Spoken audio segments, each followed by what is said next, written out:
Okay, finishing up the presidency, page 374, chapter 12, the president and the press. Which has already been alluded to, and you should ring about some ideas from the media chapter from first semester. Despite all their efforts to lead public opinion, presidents do not directly reach the American people on a day-to-day basis. The mass media provide people with most of what they know about chief executives and their policies. The media also interpret and analyze presidential activities, even the president's direct appeal to the public. The press is thus the principal intermediary between the president and the public, and relations with the press are an important aspect of the president's efforts to lead public opinion. So, think back to all your media and what the media likes, what it's drawn to, because we're drawn to attention getting, superficial. All this is going to replay here in this chapter. No matter who is in the White House or who reports on presidential activities, presidents and the press tend to be in conflict. George Washington complained that the calumnies against his administration were outrages of common decency. Thomas Jefferson once declared that nothing in a newspaper is to be believed. That was a long time ago, so hopefully you get an idea of the point. Presidents are policy advocates and thus want to control the amount and timing of information about their administration. The press, in contrast, wants all the information that exists without delay. As long as their goals are different, presidents and the media are likely to be adversaries. Because of the importance of the press to the president, the White House monitors the media closely. The White House also goes to great lengths to encourage the media to project a positive image of the president's activities and policies. About 1/3 of the high-level White House staff members are directly involved in media relations and policy of one type or another, and most staff members are involved at some time in trying to influence the media's portrayal of the president. The person who most often deals directly with the press is the president's press secretary. She's on TV, I think, daily. Not on main regular TV, but maybe on a cable news, who serves as a conduit of information, a connection from the White House to the press. Press secretaries conduct daily press briefings, giving prepared announcements and answering questions. They and their staff also arrange private interviews with the White House officials, often done on the background basis in which the reporter may not attribute remarks to the person being interviewed. They also set out photo opportunities and travel arrangements for reporters when the president leaves Washington. The best known direct interaction between the president and the press is the formal presidential press conference. Since the presidency of George H.W. Bush, however, primetime televised press conferences have become relatively rare events. Presidents often travel around the country to gain television time to spread their messages. Barack Obama favored interviews with individual journalists as a means of reaching the public. So right now, there are people who oppose to Biden complaining that he hasn't done a press conference yet. It would be a complaint, how long has it been since Trump had his press conference? Even a press conference. How much people complain about it versus how much it's really valuable is a different question. It's a cheap way to complain about presidents. It's not really a necessary component of the presidency.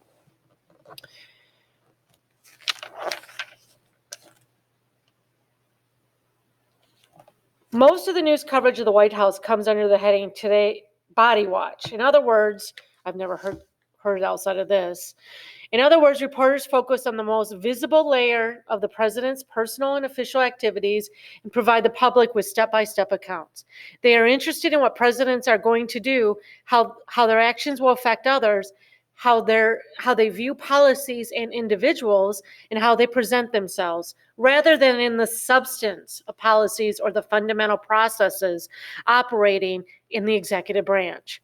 Former ABC White House correspondent Sam Donaldson tells of covering a meeting of Western leaders on the island of Guadalupe It was a slow news day, so Donaldson did a story on the roasting of the pig the leaders would be eating that night, including, quote, an exclusive look at the oven in which the pig would be roasted. Because there are daily deadlines to meet and television reporters must squeeze their stories into sound bites, remember that from the media chapter, measured in seconds, not minutes, there's little time for reflection, analysis, or comprehensive coverage. Bias is the most politically charged issue in relations between the president and the press.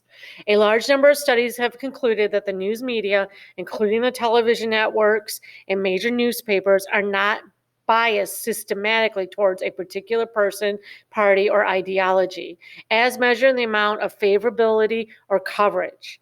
Cable news channels, especially Fox and MSNBC, are another story and have numerous commentators who approach the news from an ideological perspective. The idea of the mainstream media, again, being for one party or favorable for one president versus another, they might not have attacked Obama a lot because they didn't really have anything on him. But boy, did they talk about Bill Clinton. There's a lot to talk about with Bill Clinton and to attack him on. Media looks for entertainment. Media looks for interesting stories. It's shown time and time again, it's not that mainstream media has a bias. But of course, cable news does. And that's the intention of cable news. To conclude that most news outlets contain little explicitly partisan or ideological bias is not to argue that news does not distort reality in its coverage of the president. As the following excerpt from Jimmy Carter's diary regarding a visit to a U.S. Army base in Panama in 78 illustrates, objective reporting can be misleading. This is Carter. I told the Army troops that I was in the Navy for 11 years and they booed. I told them that we depended on the Army to keep the canal open and they cheered. Later, the news reporters said there were boos and cheers during my speech. So, inferring that his content of his speech got boos and cheers when really it was more of a joke. And that's where the bias, and you should remember that from the media chapter, comes in. The way to move things to become entertaining. The news tends to be superficial, oversimplified, and often overblown, all of which means it provides the public with a distorted view of, among other things, presidential activities, statements, policies, and options. We also see that the press prefers to frame the news in themes, which both simplifies complex issues and events and provides continuity of persons, institutions, and issues. Once these themes are established, press tends to maintain them in subsequent stories. Of necessity, themes emphasize some information at the expense of other information, often determining what is covered and the context which it is presented. For example, once a stereotype of President Ford as a bumbler was established, his every stumble was magnified as the press emphasized behavior that fit the mode. Although I think he only actually physically stumbled maybe once.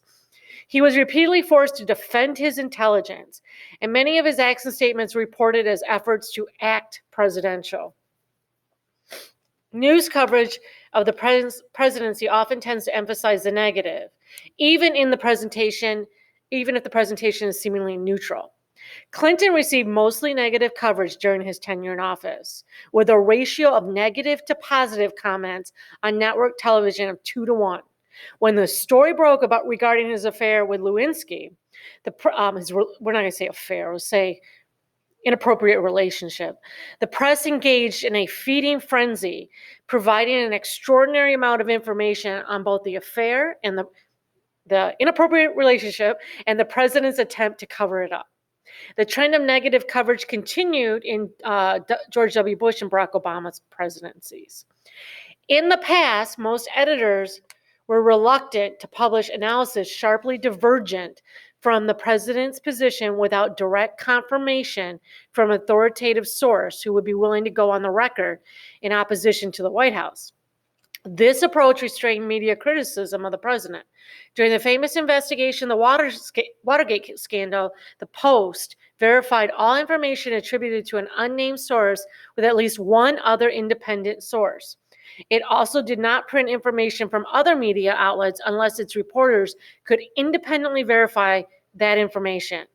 That's a sign of legitimacy in journalism. Do they verify, fact check, find other sources? That's why when if you ask, well, why are they talking about this? Has it been verified? Is it a real story, or is it gossip, or is someone jumping to a tweet of something that might not be true? Investigative journalism, responsible investigative journalism, takes the time to get it right. And then if they do get it wrong, they correct it publicly. The press relied on analysis, opinion, and speculation as much as on confirmed facts in its coverage of Clinton's relationship with Lewinsky. Even the most prominent news outlets disseminated unsubstantiated reports, so hadn't been verified, of charges that those originally carrying the story had not independently verified. If one news outlet carried a charge, the rest, which did not wish to be scooped, soon picked it up. For example, the media widely reported unsubstantiated charges that members of the Secret Service have found the president and Lewinsky in a compromising position. Such reporting helped sensationalize the story, keeping it alive and undermining the president's efforts to focus the public's attention on matters of public policy. The bigger issue being here, I mean, he did have an inappropriate relationship, but that doesn't, when you're telling the story, get the story right. But there is and it's getting even worse with Twitter, where you better hurry up and tweet it right away because you don't want someone else to get the scoop. And that does cause a lot of misinformation. Similarly, in 2004, the press gave immediate attention to a story on the CBS television program 60 Minutes that reviewed documents regarding George W.'s service in the National Guard. The documents purported to show dissatisfaction with the president's performance or non-performance. On closer scrutiny, however, it turned out the documents were forgeries. This one, Dan Rather lost his job over. When this came out that this was bad, false story, made-up document, 60 Minutes got itself in trouble. They did investigations. Dan Rather got fired. Because again, a good media that takes itself seriously takes its mistakes seriously as well. Because they don't want to be undermined by people telling them that they don't, fake news. They take themselves seriously, and that was a big deal in 2004. I remember that story, and I remember the story in the fallout when it came out that it wasn't true. On the other hand, the president has certain advantages in dealing with the press. The White House largely controls the environment in which the president meets the press, even going so far as to have the Marine helicopters revved as Ronald Reagan approached them so that he could not hear reporters' questions and give unrehearsed responses. The press typically portrays the president with an aura of dignity and treats him with deference. According to Sam Donaldson, who's someone your grandparents should know about. Like, I know who he is, but you're not. He was a big deal in his day. Sam Donaldson was, who was generally considered an aggressive White House reporter. For every truly tough question I've put to officials, I've asked a dozen that were about as tough as grandma's apple dumplings. Thus, when Larry Speakes left after serving as Reagan's press secretary for 6 years, he told reporters they had given the Reagan administration a fair shake. Scott McClellan, a George W. Bush press secretary, concluded that media bias was not a problem and that any bias had minimal impact on the way the public was informed. The Bush administration had no difficulty in getting our message across to the American people, he declared. Now, they all like to complain about the media, and the media likes to be aggressive to them, but I would argue that's the job. The job is you have to deal with the media, and the media should be aggressive because of freedom of speech and press. Because the presidency is the single most important office in American politics, there has always been concern about whether the president, with all of his power, is a threat to democracy. The importance of the president has raised similar concerns about the scope of government in America. I hope you figured out that the scope of government is an ending to every chapter, and so trying to make connections between the chapters.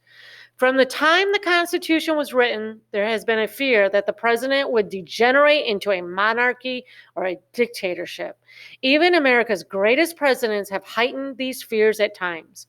Despite Washington's well-deserved reputation for peacefully relinquishing power, he had certain regal tendencies that fanned the suspicions of the Jeffersonians. Lincoln, for all his humility, exercised extraordinary powers at the outbreak of the Civil War. Over the past century and a half, political commentators have altered between extolling and fearing a strong presidency. This gets back again to trust, picking someone you can trust to take that position. Even if they make mistakes, can you trust them to ultimately do the right thing? Concerns over presidential power are generally closely related to policy views. Those who oppose the president's policies are the most likely to be concerned about too much presidential power.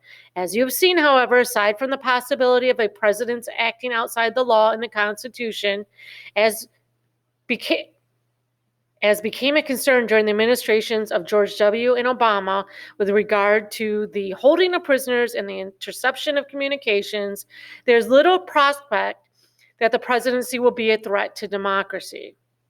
I don't know if people agree with that. There are books being written and classes being in college talking about that. Can it be a threat? If you completely support one guy and you're willing to do anything to keep him in power, will that make a threat to democracy? The Madisonian system of checks and balances remains intact. This system is especially evident in an era characterized by divided government. Government in which the president is of one party and a majority in one or both houses of Congress are of the other party. Some observers are concerned that there is too much checking and balancing and too little capacity to act on pressing national challenges. In other words, the Republicans and Democrats are going at each other more on politics than actually dealing with issues. Bigger issues. It is true that more potentially important legislation fails to pass under divided government than when one party controls both the presidency and Congress. However, major policy change is possible under a divided government. It is possible. On the presidency and scope of government. Some of the most noteworthy presidents in the 20th century, TR, Woodrow Wilson, FDR, successfully advocated substantial increases in the role of the national government. Supporting an increased role for government is not inherent in the presidency, however. Leadership can move in many directions. The presidents following Lyndon Johnson, for the most part, have championed constraints on government and limits on spending, especially in domestic policy. This was both Biden and Trump. I don't know if they're holding true on this part. This was written before Trump started right at the end of Obama's presidency. If so, for most of the past generation, it has been their will to choose presidents who reflect their ideology in a Congress that represented their appetite for public service. It has been the president more often than Congress who has said no to government growth. Yeah. Okay, that ends that chapter, and that was a long one.